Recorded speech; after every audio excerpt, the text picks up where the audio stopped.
everybody, and welcome to another episode of Rob's World of Boxing. Let's get it.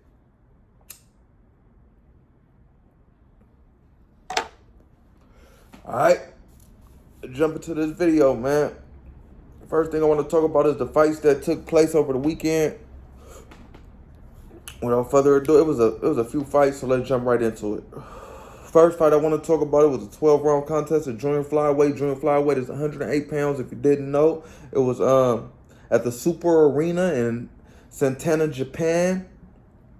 It came on DAZN. DAZN is Eddie Hearn, Matchroom, all those guys. All right, the main event was between Kishiro Taraji and Hiroto Kiyoguchi. Kishiro Taraji was 19-1 with 12 KOs. Hiroto Kiyoguchi was 16-0 with 11 KOs. All right, Taraji actually dropped Kiyoguchi in the 5th round, and the 7th round, Taraji actually KO'd Kiyoguchi with a straight left hand. Then down there knocked him up. Then down there knocked Kiyoguchi being through the ropes. Man, it was crazy. He two-pieced him up. Yeah, man, giving Kishiro Taraji the 7th round KO win. He's now the WBA and WBC champ at junior flyweight. Honestly, man, the competition at junior flyweight is not too good. It's not too many, upper echelon, lower weight fighters, in my opinion. That's just my opinion. But yeah, man, I don't see too many good records on paper. I guess the two best guys I seen was Jonathan Gonzalez. He's a WBO champ at 27-3 with 1 draw, 14 KOs. Then you got another guy. I'm not gonna try to pronounce his name. He is crazy. What is it? Nantashinga. That's his last name. He's the IBF champ though. He's 11-0 with 9 KOs, so he's pretty powerful at the weight, man. On paper, I say he's the best thing smoking, man. 11 wins, hasn't lost, 9 KOs out of 11 wins, man. Yeah, man, on paper, he looks like he's the best one, man. So maybe Kishiro Taraji can get in there with both these guys and, get their belts and become the undisputed champion at 108 pounds, man. But we shall see. But nonetheless, man, good job, Kishiro Taraji, making easy work at Hiroto Kiyoguchi and picking up that other belt. All right, let's get into the another DAZN card. It took place Saturday, November 5th. It was in Abu Dhabi. It came on at 10 a.m. Eastern time. It was a bout that I was very excited about, man. I was excited as hell about for this fight. I had been looking forward to this fight for like a month. Shit, fuck it, a couple months. Ever since it's been announced, I was looking forward to it. All right, but yeah, let's get into it. It was Dimitri Bivol versus Zurdo, versus Gilberto Zurdo Ramirez. All right, it was for the WBA light heavyweight championship belt of the world. All right, yeah, let's get into their undercard. The first fight on that undercard, it was Silva Barrett versus some guy whose name is I can't pronounce. Rockamoof. Well, I ain't gonna say can't because I could do anything I put my mind to, but looked like it was gonna give me some trouble in it. Nah, it kind of did. Rockamoof. All right, but Silva Barrett lost against Rockamoof. Silva Barrett actually got off the canvas in the 3rd round, and he ended up getting KO'd Well, actually, my fault. Rockamoof got off the canvas in the third round, and he ended up KOing Zelva Barrett in the ninth round. So that was a, good sign of resilience and good showing of resilience from Rockamoof, man, to get off the canvas and still keep his foot on the gas and floor Zelva Barrett, man, and score the win, man. Good job, Rockamoof, man. All right, also, another card on that, fight on that card was Jessica McCaskill versus Chantel Cameron. Jessica McCaskill was 12-2 with 5 KOs. Chantel Cameron was 16-0 with 8 KOs. Jessica McCaskill, she is the undisputed champ at 147 pounds, and Chantel Cameron was a 2-belt holder at 140 pounds. Jessica McCaskill was coming down 140 pounds to try to grab Chantel Cameron's 2 belts at 140 pounds. Yeah, and that's what she tried to do. All right, yeah, man, it was a pretty good bout with Chantel Cameron outboxing Jessica McCaskill most of the night. No lie, she was just using her feet. Cause Jessica McCaskill, she's kind of, for lack of words, sloppy in there, and she reminds me of like a girl Sean Porter, something like that. She, yeah, man, but Chantel Cameron was just outboxing her all night, man, until like I say around like the 8th round when McCaskill started, putting effective pressure on Chantel Cameron. But by that time, it was too late, man. Chantel Cameron had already did the damage, man. And the judges felt the same, giving Chantel Cameron a unanimous decision win versus Jessica McCaskill. But McCaskill belts weren't on the line since the fight was at 140 pounds. After the fight, Chantel Cameron indicated that she wanted to go up and fight Jessica McCaskill at 147 pounds now for her belts and take all her belts from her. Shit, why not? She beat her at 140. She felt she could beat her at 147, man. So that's the plan for Chantel Cameron, and let's see if she can get it done in her next bout. In this bout that she just had, good shit, getting a win versus Jessica McCaskill.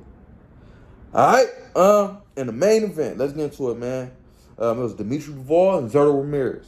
Dimitri Bivol was 21-0, 11 KO. Zurdo Ramirez was actually 44-0. Won 44 fights, man. 44 tried, 44 failed. With 30 KOs. But I don't know about his competition. Competition was, kind of like a DAZN undercard. All right, early on, I seen in the fight, man. I was very excited for this fight because Zurdo, man, he's strong. He has strength. He has, he kind of pity-pat his punches, no lie. He throws a lot of punches, but he kind of pity-pat them.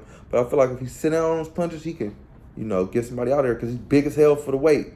I don't think he'll be a light heavyweight long.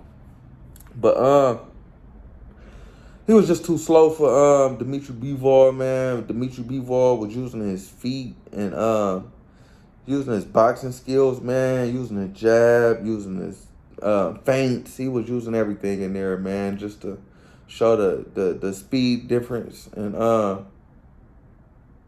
the speed difference was too much for Zurdo Ramirez, man. It was too much. He is slow as hell. He was in there looking like a tortoise. But man, he still it was, he tried. He did try, man. He was trying to get revenge for Canelo, his countryman. But at this point, Bivol, man, what they call they should be calling him the Mexicutioner, man, because he executing all these Mexicans, man. He disposing of them, man, getting rid of them, man. Shit, big dogs too, not the little ones, the big ones. So man, he might be the Mexicutioner, man. Who posted? I think it was Boxing Ego? I think he posted that. Or was it Blue Blood, the Mexicutioner? One of them posted it. And I'm gonna roll with that. That was a good one. That's his day. Good job, Dimitri Bivol, man. It was a unanimous decision win for Dimitri Bivol. One judge having it 118 to 110, and the other two judges having it 117 to 111 for your winner by unanimous decision, Dimitri Bivol. After the fight, Dimitri Bivol said he wants Arthur Beterbiev, the other champion at light heavyweight. Actually, Arthur Beterbiev holds 3 belts at light heavyweight. He says he wants him for undisputed. And that'd be a hell of a fight, man. I want to see that fight bad. I think Arthur Beterbiev is 18-0, 18 KOs, so he's knocking out everybody he getting in there with.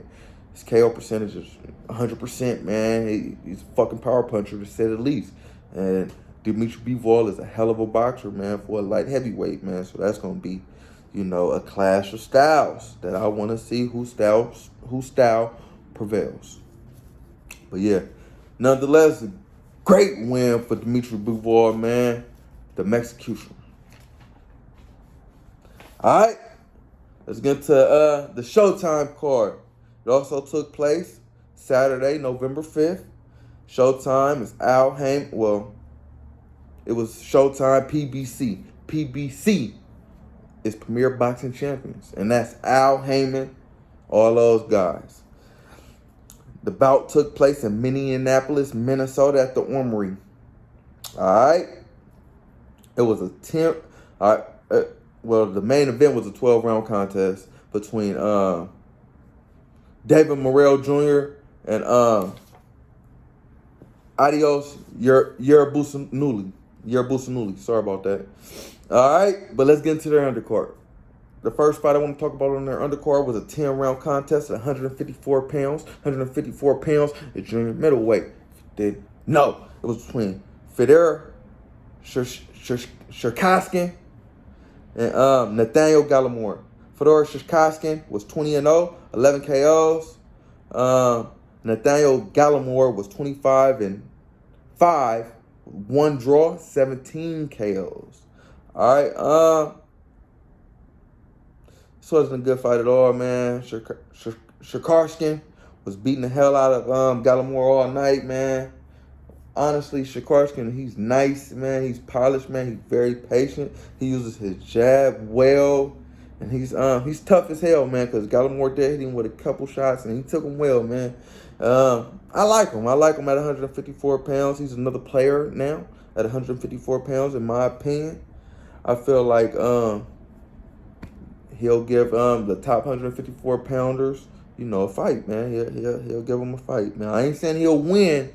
I ain't saying he'll lose, but he'll give him a hell of a fight. He might do win, But yeah, man. Before I forget, man, Gallimore he can take a punch too, because he was getting beat on something terrible. His ass could take a punch. I was like, when is he gonna go down? But he didn't. He never went down. He just stayed up. Yeah. All right. One judge had the fight 97-93. Another judge had it 99-91. And the final judge had it 100-90 for your winner by unanimous decision, Fedor Shirkaskin. God damn, Shirkaskin.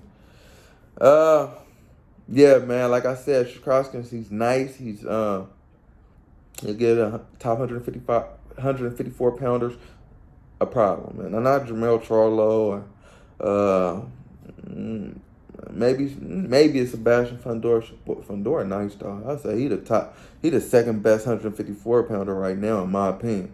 And yeah, man, I say Fundora maybe, Tim Zhu, all the top guys. Fucking Tony Harrison, all the top guys, man. Maybe even Danny Garcia next. Maybe again Danny Garcia. I forgot he was at 154. All right, but yeah, let's move on. Andre Durrell, he also came back on this card. I think it was on the non-televised portion of, because I didn't see it, but I seen that he did come back and he scored a TKO win in his comeback fight. But Durrell, he's 39 years of age now, so he got to put a move on it, man. He was fighting at 175 pounds. In his comeback fight, he was at 168 pounds most of his career. So, yeah, man, let's see how he do. What, he's 29-3 now? So, yeah, man, let's see if he, keep fighting or if he want to hang it up, man. But good job, Andre Darrell, scoring the win. All right, next fight I want to talk about on undercard that was televised and it was a 10-round contest at middleweight. Middleweight's 160 pounds. If you didn't know, it was between Jason Rosario and Brian Mendoza. Jason Rosario was 23-3 with 1 draw, 17 KOs. Brian Mendoza was 20-2, 14 KOs. All right, I hadn't seen Rosario since his last 2 losses in America, but they said he won 3 consecutive fights that I didn't see. I guess it was in his homeland. But yeah, I didn't see him, man. He didn't improve either, man. Since being champ and losing to Charlo, he didn't improve at all. Rosario went down, man, in the second round from a body shot with, basically his weakness, man. He might have one of the weakest bodies I ever seen as a boxer, man. You know your body weak, man. You know your body weak. Why don't you do 1,000 sit-ups a day, or I don't know what boxers do to correct that, but nigga, you need to do that shit because your ass and that body, woo, it's crazy. Charlo put him down with a body shot. I was like, they ain't even hit him. He didn't with a jab. I had never seen it, and yeah, man, like I said, he wasn't working on nothing because he got put down in the second round in this fight with a body shot, man, from Brian Mendoza, man. After that, man, he got up and finished the round, showed some courage and heart to finish the round, started looking better, But yeah, man, it didn't matter, man, because in the 5th round, Mendoza KO'd Rosario, man, with a nice time uppercut, man, that floored him, giving Brian Mendoza a 5th round KO win versus Jason Rosario, man. And yeah, man, at this point I don't know where Jason Rosario go, man. He was a champ, as I stated, and he's been downhill ever since, man. He's been downhill. He was supposed to win this fight against Brian Mendoza. I think PBC put him in there to win against Brian Mendoza. This was Brian Mendoza's first fight at 100. Well, it's both of their first fight at 160 pounds. But, yeah, man. Yeah. Mendoza got the win, man. Nonetheless, man, good job, Brian Mendoza, with the 5th round KO win, man. After the fight, Brian Mendoza, what he say? He was like, he wanted to thank everybody. You know how they asked him. He wanted to thank everybody. He wanted to thank Al Heyman, He wanted to thank Mississippi. I want to thank Mississippi. Only thing is they was in Minnesota, so the crowd started booing the fuck out of them. And yeah, man, that was just a funny thing. I thought y'all would find funny, but yeah, man, good win, Brian Mendoza. All right, let's get to the main event. It was at super middleweight. Super middleweight is 168 pounds. If you didn't know, it was a 12-round contest between David Morrell Jr. and Aidos Yerbossybuly. David Morrell Jr. was 7-0, 6 KOs. Aidos Yerbossybuly was 16-0, 11 KOs. David Morrell Jr. is from Cuba, but he's living in Minneapolis, Minnesota. It was a homecoming fight for him. And Aidos Yerbossybuly, he's from Kazakhstan. I actually didn't know David Morrell Jr. didn't speak English. He doesn't speak English at all. I feel like that's a drawback. I feel like he needs to learn English. He needs to learn English ASAP, man. And that'll raise your value on the sport, in my opinion. All right, it was a back and forth contest, man. Yerbossybuly, he's a solid fighter, man. He was very solid, man, in this contest. Tough as hell. But I feel like David Morrell just, was too much for him, man. And after the 4th round, you basically seen that David Morrell was too much for him. It was just like, death of 1,000 cuts, man. He was just pounding on him. Pause, headshot after headshot, man, after the 4th round. And Yerbossybuly, he was trying to tough it out, man. But at that, at a certain point, it looked like he was just, in there just throwing back punches by muscle memory, man. Like he wasn't really there. He was just, trying not to, get hurt, man, trying to defend himself, because he's been boxing his whole life, basically. So this is what his body knows to do, So that's all I seen in there, after a while, man. He was just trying to, fight off David Morrell Jr., man, not try to get KO'd, and, he be tough, man. He's a fucking hell of a tough guy, man. But, yeah, man, nonetheless, David Morrell Jr. scored a 12th round KO win versus Yerbossybuly. He closed the show, man, in the 12th round, and it's in front of his hometown. You could tell he wanted to get that KO. He didn't want to go the distance with Yerbossybuly. He was like, kind of over anxious and over aggressive in the 12th round. Putting his foot on the gas. He wasn't trying to, cruise to the win. He was trying to win in dramatic fashion, man, and that's what he did, man. Scoring the 12th round KO win, man. Good job, David Morrell Jr., man. He actually helped Yerbossybuly off the ground after he KO'd, in the 12th round, which was a good sign of sportsmanship. And I love to see that, man, because Yerbossybuly had it. And, yeah, man,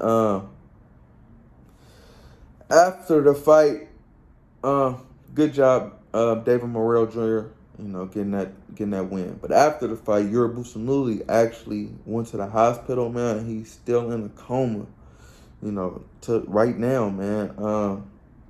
Like I said, he took some pretty significant headshots in that fight, man. And you can't play boxing. I done said this numerous of times in all my videos, man. You cannot play boxing. It's not like the other sports. You don't go play. It's you fighting. And yeah, man, I feel like fighters fight, man, and that's what they gonna do. Sometimes you gotta protect a fighter from himself, because that's what he was taught to do. Fight to the end. Some fighters will be willing to die in the ring, man. And that's why you got your corner, and that's why the ref is there, the third man in the ring, man. That's why he's getting paid, to protect the fighters from themselves.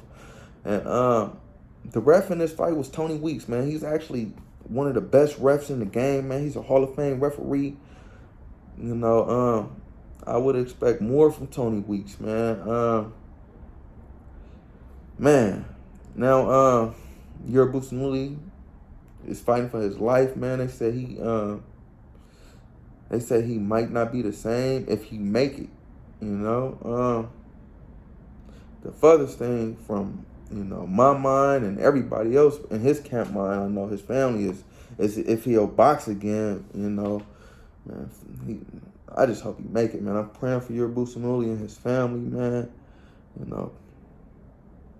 Prayers up, man. Prayers up, man. I stated, man, you can't play boxing, man. You can't play boxing, man. They if I didn't state it, they said that he got bleeding on the brain, from all the punches, man, sustained in the fight. But yeah, man, I'm praying for Yerbossybuly, man. I hope he pulls through, man. Hope he pulls through. But yeah, I don't know how to switch gears from that, man. But let's talk about the fights we got upcoming this weekend. All right. First one I want to talk about is going to take place Friday, November 11th in Sheffield, England. It's for the IBF flyweight title. Flyweight is 112 pounds. If you didn't know, it's a 12-round contest. It's between Sonny Edwards and Felix Alvarado. Sonny Edwards is 18-0, 4 KOs, 26 years of age. He's an Orthodox style fighter. He stands at 5'3". He's from the UK. He's the IBF champ. Felix Alvarado is 38-2, 33 KOs, 33 years of age. He's an Orthodox style fighter. He stands at 5'4", with a 68-inch reach. He's from Nicaragua. I don't really know too much about either guy, no lie. I seen a couple of Sonny Edwards' last fights. They were kind of boring. I ain't gonna lie to you. I was falling asleep to him, but I watched him, and he looked pretty good in there. A decent boxer. I ain't gonna say nothing jumped off the TV at me, but he looked good, man. He looked decent. He's the champ, man. So I'm gonna put some respect on the champ name, and I'll say Sonny Edwards get a unanimous decision win until he proves me wrong. I'm gonna keep giving him the benefit of the doubt. Unanimous decision win for Sonny Edwards. All right, let's get into the next card I want to talk about. It's gonna happen Saturday. Well, this card's gonna happen Saturday, November 12th. My mom's birthday, actually. In Las Vegas. It's going to be a ESPN card. ESPN is Bob Arum, all those guys. It's going to be on ESPN Plus, though. I don't know if it's going to be on ESPN main station. I know for a fact it's going to be on ESPN Plus, though. So check it out. It's for the WBO middleweight belt. It's going to come on at 8 p.m. Eastern Time. 8 p.m. Eastern Time. All right. The main event is a 12-round contest at middleweight. Middleweight is 160 pounds, if you did know. It's going to be between Janabek Alumakanuli and Denzel Bentley. Janabek Alumakanuli is 12-0, 8 KOs, 29 years of age. He's a southpaw. He stands at 5'11 and a half with a 71.5-inch reach. He's from Kazakhstan. He's the WBO middleweight champ. His opponent, Denzel Bentley, 17-1, 1 draw, 19 KOs, 27 years of age. He's an orthodox style fighter. He stands at 5'11", and he's from London. I feel like Janabek Alumakanuli is a dog, and Denzel Bentley, I haven't even seen Denzel Bentley, but I just know he ain't on the Alumakanuli level, man. It's only a couple fighters at a middleweight who I see being on his level. Well, that's like a Charlo, man, it ain't too many. I see a Charlo, and man, it ain't too many. Triple G maybe used to be, but yeah, it ain't really too many. People at middleweight. I ain't gonna lie to you. Demetrius Andrade, yeah. But other than those guys, can't nobody at middleweight fuck with Janabek Alumakanuli. In my opinion, I see a KO win for Janabek Alumakanuli. I say a early fight KO win. Third round KO win for Janabek Alumakanuli. Continuing his winning ways. All right, let's get into the undercard. Well, I'm gonna talk about one fight on their undercard. It's a women's fight at strawweight. Strawweight is 105 pounds. If you didn't know, it's a 12-round contest for the WBA Championship Belt of the World. All right, it's gonna be between Senicia Estrada and Jasmine Gala. Senicia Estrada is 22-0, 9 KOs, 30 years of age. She stands at 5'2" with a 63-inch reach. She's from East LA. She's the WBA champ. And her opponent, Jasmine Gala. She's 6-1, 2 draws, 1 KO, 32 years of age. She's an orthodox style fighter. She stands at 5'1", and she's from Argentina. I feel like Senicia Estrada is gonna get the win in this fight easily. Senicia Estrada is 22-0, 9 KOs. She's the champ. I'm gonna put some respect on the champ name, but she's going up against a girl 6-1 with two draws. So I don't ever see her being no competition on paper, because I've never seen her. But on paper, I don't know why she in the ring with Senicia Estrada, man. Senicia Estrada. So Senicia Estrada should make easy work of Jasmine Gala. I say a KO win for Senicia Estrada. 5th round KO win for Senicia Estrada. All right, let's get into another fight I want to talk about. Fight is going to also take place Saturday, November 12th, my mom's birthday. It's going to be a DAZN card. It's Gonna transpire in Cleveland, Ohio. The zone is Eddie Hearn, Matchroom, all those guys. It's gonna come on at 9 p.m. Eastern time. 9 p.m. Eastern time. The main event is gonna be a 12-round contest of junior welterweight. Junior welterweight is 140 pounds. If you didn't know, between Montana Love and Stevie Spark. Montana Love is 18-0, 1 draw, 9 KOs, 27 years of age. He's a southpaw, standing at 5'8" with a 68.5-inch reach. He's from Cleveland, Ohio. It's a hometown showcase fight for him. Montana Love. Let's get into his opponent, Stevie Spark. 15-2. Ooh, shit. 15-2 with 14 KOs, 26 years of age. Orthodox style fighter from Australia. Okay, shit. It might not be a showcase. What boy, 15-2. He didn't KO 14 people. So he only ain't KO'd out of his wins, one person. So he's hitting hard in that bitch. So look out, Montana Love. And Montana Love is, not the best defensive fighter, man. He think he is, but he's really not. So we'll see how that go for Montana Love, man. I never seen Stevie Spark, but I'm not too high on Montana Love either. He's good, but he's not great. Yeah. Say Montana Love get the win in this fight, man. But look out for that power in Stevie Spark. I wouldn't be surprised if we had an upset. But I'll say unanimous decision win for Montana Love, giving him the benefit of the doubt. All right, let's get into the undercard. First fight I want to talk about on Montana Love undercard is a 10-round contest at junior welterweight. Junior welterweight is 140 pounds, as I just stated, man.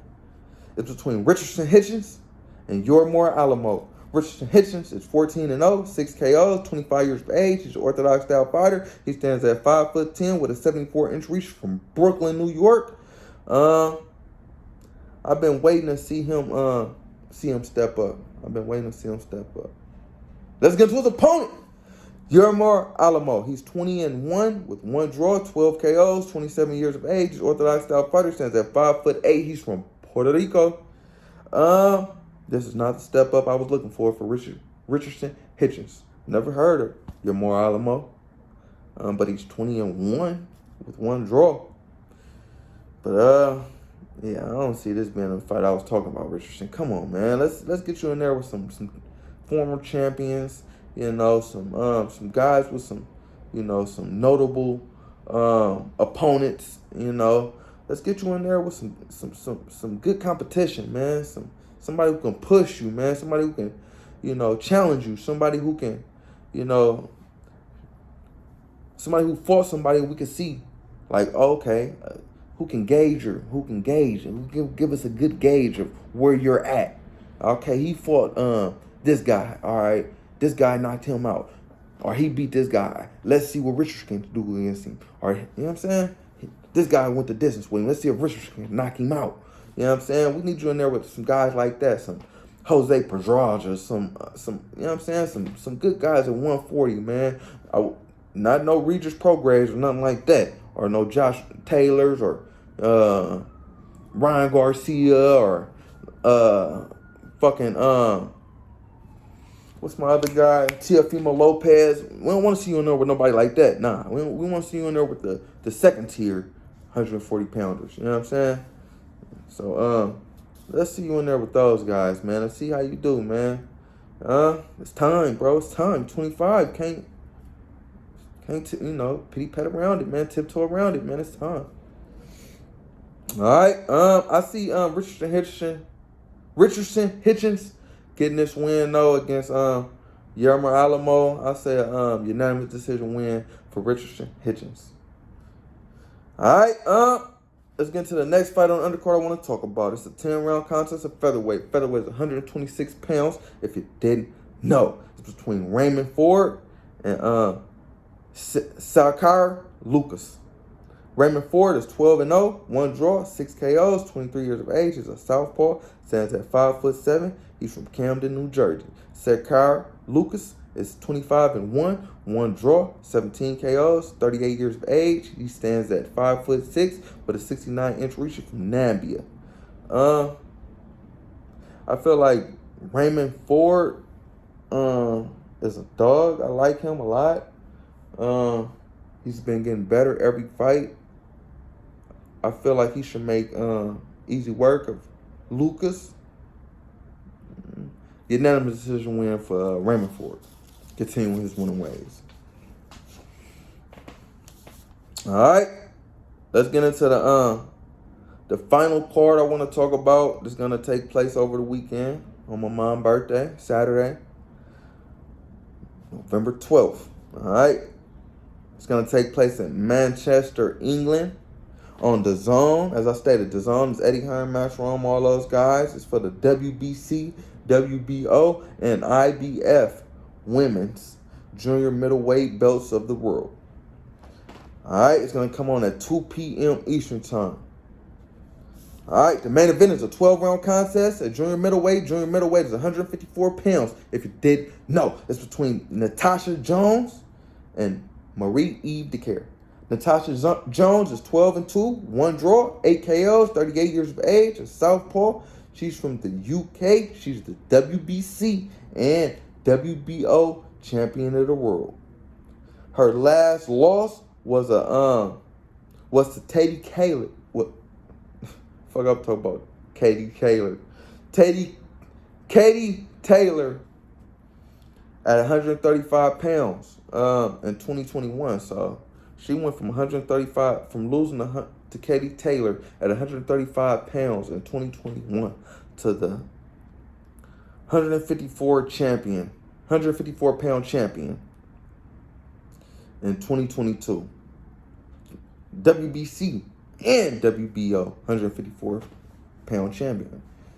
That's a great accomplishment. That is crazy. That's crazy. All right, let's get into our opponent, Marie-Eve Dicaire. Marie-Eve Dicaire is 18-1 with 1 KO. She has no power. 36 years of age. She's a southpaw. She stands at 5'7" with a 71-inch reach. She's from Canada. She's the IBF champion of the world. All right, her only loss was to the GOAT, Clarissa Shields. So that's nothing to be ashamed of. That's like you're an undefeated fighter. If the only person you lost to is Clarissa Shields, you're basically undefeated. So, I see Marie-Eve Dicaire getting the win, against Natasha Jones, who's already lost twice. Marie-Eve Dicaire, she's undefeated. She's only lost to the GOAT. So, I see a unanimous decision win because she doesn't have power, though. Only one knockout. For Marie-Eve Dicaire, becoming a 3-belt champion at junior middleweight. Marie-Eve Dicaire. All right, let's get into the undercard. First, the only fight I'm going to talk about on the undercard is a 12-round contest of junior welterweight. Junior welterweight is 140 pounds. If you didn't know, it's between Dalton Jones and Kizzy Benjamin. Dalton Smith, excuse me. Dalton Smith is 12-0, 10 KOs, 25 years of age. He's an orthodox style fighter. He stands at 5'9.5" from the UK. And Kizzy Benjamin is 16-1, 1 draw, 6 KOs, 27 years of age, orthodox style fighter, 5'8", and he's also from the UK. I feel like Dalton Smith will get the KO in this fight against Kizzy Benjamin. Dalton Smith, he's 12-0 with 10 KOs. So on paper, he looks good as hell. I've never seen either guy. So, yeah, I'm going to run with that. KO win for Dalton Smith. All right, man, they say Caleb Plant and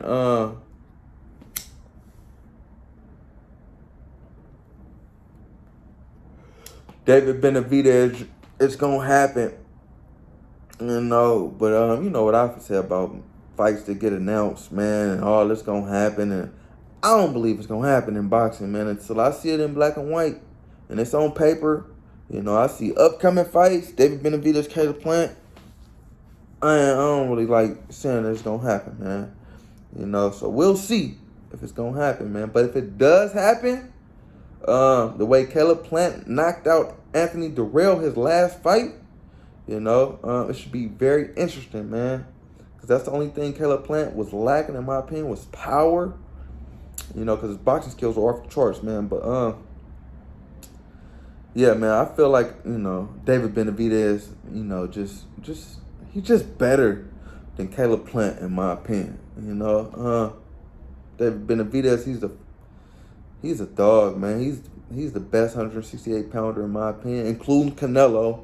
In my opinion, he'll beat anybody at 168 pounds. Charlo, Canelo, Andre, anybody. I really feel like he's a 175 pounder, you know, and until he moves up, all those 168 pound guys are foods for him. Straight food. So yeah, that's my thoughts on that. But yeah, man, I hope it happens. I hope it does. I'm pretty sure it's gonna happen, but we'll see. Alright. Fucking also Terrence Crawford, man. He said that I told y'all that fight not gonna happen. He's fighting David Ambanese off now in December. Spence still looking for somebody to fight, but Crawford came out and said the reason the fight, you know, gave his explanation on why the fight didn't happen. Basically, I guess to cover his tracks, cover his ass. Pause. But he was basically saying that he was getting the short end of the stick in that deal because he doesn't have a promoter. You know, Al Heyman is Errol Spence's promoter. He said he was at the table with Al Heyman.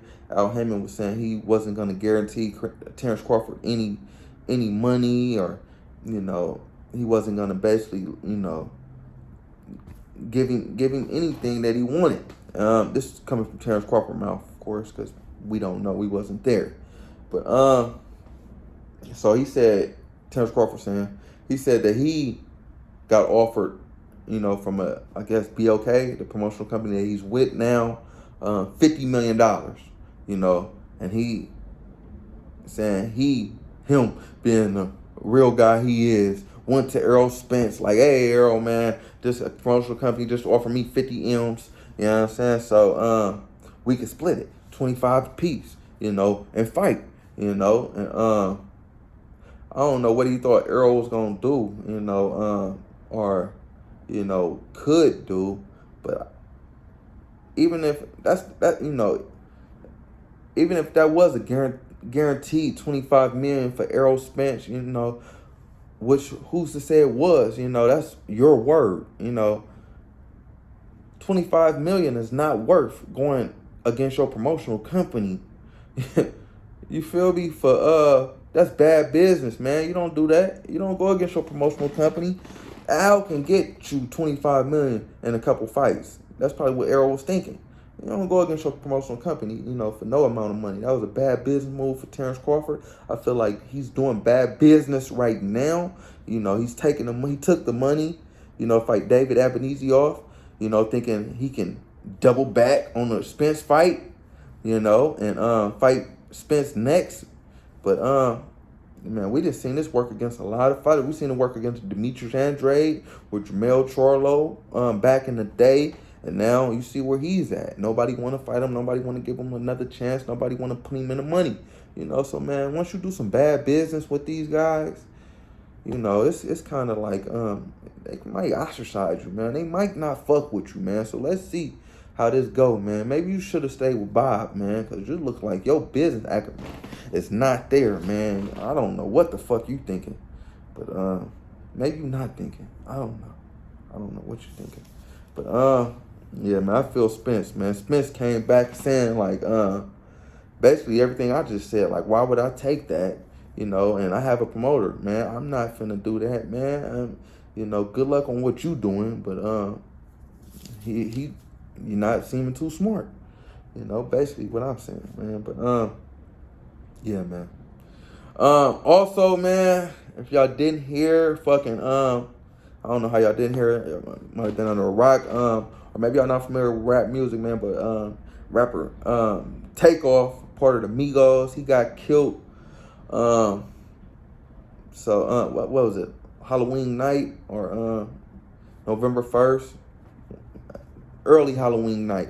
Early Halloween morning. So like 2 in the morning Halloween night. He got killed. And Yeah, he was part of the Migos Takeoff. And I guess he was at an event in Houston.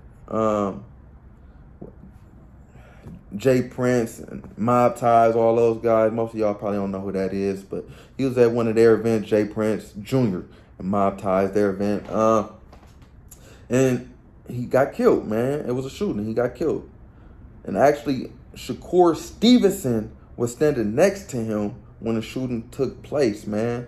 So, yeah, they got pictures of Shakur standing right next to Takeoff. And, you know, and Takeoff band member Quavo is arguing with Jay Prince Jr. And as they arguing, you know, it's pictures of Takeoff standing right next to Shakur Stevenson. Then all of a sudden, gunfire break out and everybody scatters. And next thing you know, Takeoff's dead, shot in the head, and I think one other time. And you know, we don't hear from Shakur Stevenson, but he put out an RIP post, you know, saying RIP to Takeoff, you know. But I feel like well, I don't feel like I know that could have been Shakur Stevenson, man, because bullets don't have no eyes. So RIP to Takeoff, man. And to Shakur Stevenson, I feel like you need to watch the company you keep. You know, I heard that shit all my life growing up. You know, I'm from the hood, you know, but shit true, man. You gotta watch what situations you put yourself in. I know everybody from the hood, but I'm not going around the hood, you know, and hanging and putting myself in certain situations, especially at 2 o'clock in the morning, you know, knowing all these niggas in the hood, you know, probably ain't got what you got and probably is jealous of you, you know. They probably think that you ain't been keeping it real enough or whatever, you know what I'm saying? Or even not in that scenario you were in, they, you know, just motherfucker drinking, motherfucker smoking, and, you know what I'm saying, testosterone getting the best of people, and pride, you know what I'm saying? And, you know what I'm saying, bullets get to flying, and like I said, bullets ain't got no eyes, man. So you lucky, bro. You lucky, man. You survived that, bro. But if I was you, I'd stay now, not, you know, business-wise.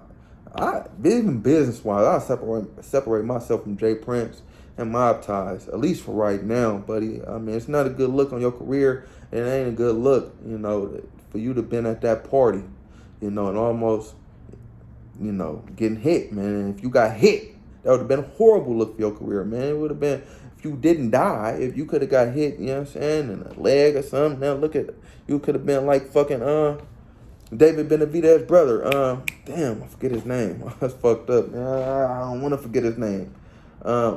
Damn, I don't want to forget his name. David Benavidez's brother, though, man. Damn, I forgot your name, bro. My fault. But he got shot, and look at him, man. He's not the same. So you could have been in that situation, man.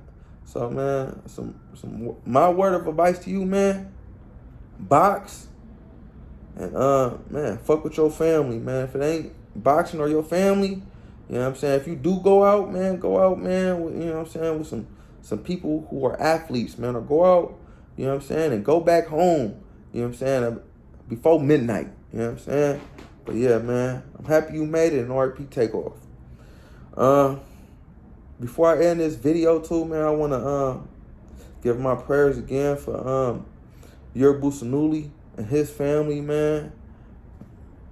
Like I said, you can't play boxing, man. And man going there, he trying to feed his family. He an undefeated fighter, you know, fucking going in there, putting his life on the line, and, you know, fucking, man, oh man.